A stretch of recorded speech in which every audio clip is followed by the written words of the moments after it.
فَاصْدَعْ بِمَا تُؤْمَرْ وَأَعْرِضْ عَنِ الْمُشْرِكِينَ، یہ اعلانیہ دعوت کا حکم ہوا، آپ صدا کر دیں۔ اب ترتیب اللہ تعالیٰ کا تدبر کیا ہے؟ یدبر الامر من السماء الی الارض، تدبر سے کس طرح اللہ تعالیٰ پہلے اپنے رشتہ داروں کو بلائیں، خود کھڑے ہوں، پھر ڈر سنائیں، ڈر رشتہ داروں کو سنائیں۔ اب اعلانیہ دعوت ہے، ہمارے لیے حکم ہے افلا یتدبرون القرآن، تم قرآن پر تدبر کیوں نہیں کرتے؟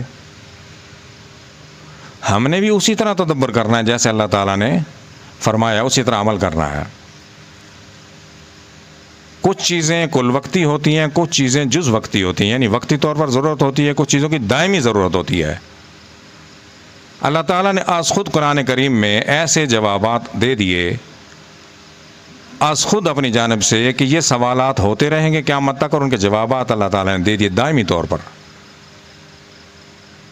کچھ سوالات ہوتے تھے بوقت ضرورت، بقدر ضرورت، جس وقت سوال ہوتا تھا اس قدر جواب آتا تھا۔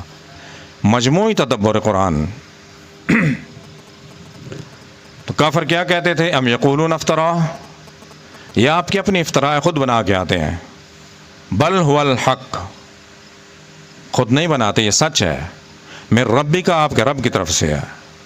لتنذر قوما ما آتاهم من نذیر من قبلک لعلهم یہتدون، ہم نے اس قوم کی طرف آپ کو ڈر سنانے والا بھیجا بنا کر، اس سے پہلے کوئی ڈر سنانے والا، من نذیر من قبلک، کوئی ڈر سنانے والا، کوئی ہدایت دینے والا مکے میں نہیں آیا۔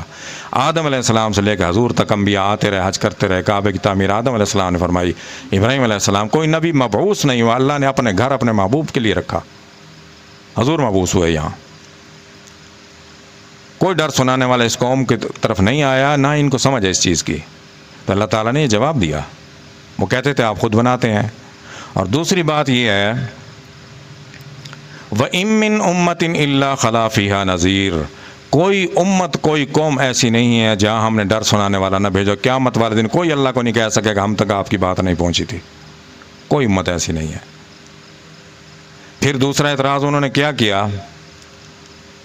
لولا نزل هذا القرآن على رجل من القريتين عظیم، لولا نزل، یہ قرآن کیوں نہیں اترا؟ على رجل، کسی مرد کے اوپر، من القريتين عظیم، دو عظیم بستیوں میں، طائف اور مکہ، یہ عظیم بستیاں تھیں۔ طائف میں پھل زیادہ ہوتے تھے اور مکے میں تجارت ہوتی تھی، اللہ کا گھر تھا، اور مکے کے سرداروں نے طائف میں اپنے گھر بنائے ہوئے تھے، بنگلے بنائے ہوئے تھے، وہاں بھی ان کے باغات تھے۔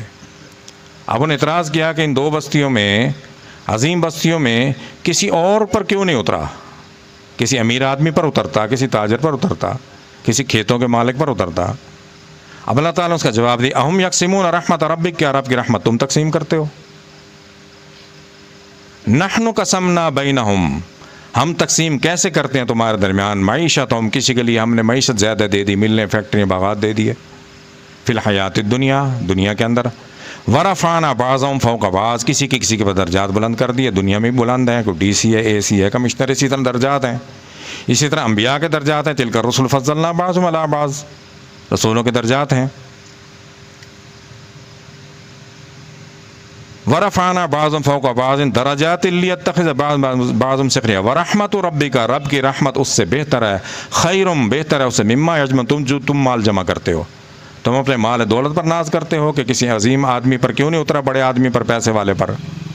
تو جو ہم نے اپنے محبوب کو دیے وہ اس سے بہتر ہے۔ اب انہوں نے پھر کیا اعتراض کیا؟ وقال الذین کفروا، اور کافروں نے کیا کہا؟ لولا نزل علیہ القرآن، یہ قرآن کیوں نہیں نازل ہوا جملۃ واحدہ، یہ اکٹھا کیوں نہیں اترا، ایک ہی دفعہ اترا ہے؟ تو توریت کٹھی دے دی گئی تھی موسیٰ علیہ السلام کو، انجیل زبور کٹھی، یہ وقت کے ساتھ ساتھ کبھی کوئی آیت آتی، کبھی کوئی آیت آتی، یہ اکٹھا کیوں نہیں اترا؟ اکٹھا اتار دیا جائے ایک ہی دفعہ۔ اب اللہ تعالیٰ نے جواب دیا اس کا، کذالک لنثبت بہ فؤادک، ہم اس لیے اتارتے ہیں کہ آپ جیسے جیسے یاد کریں گے، آپ کے پاس، آپ میں پختگی پیدا ہو جائے، صحابہ میں پختگی پیدا ہو جائے یاد کرنے والوں میں۔ ورتلناہ ترتیلا، ہم اس کو سونا سونا کر کے اتارتے ہیں، پڑھنے کا حکم بھی سونا سونا کر کے، خوبصورت کر کے اتارا ہے، پڑھو بھی خوبصورت کر کے۔ اب اللہ تعالیٰ نے اس کا جواب دے دیا۔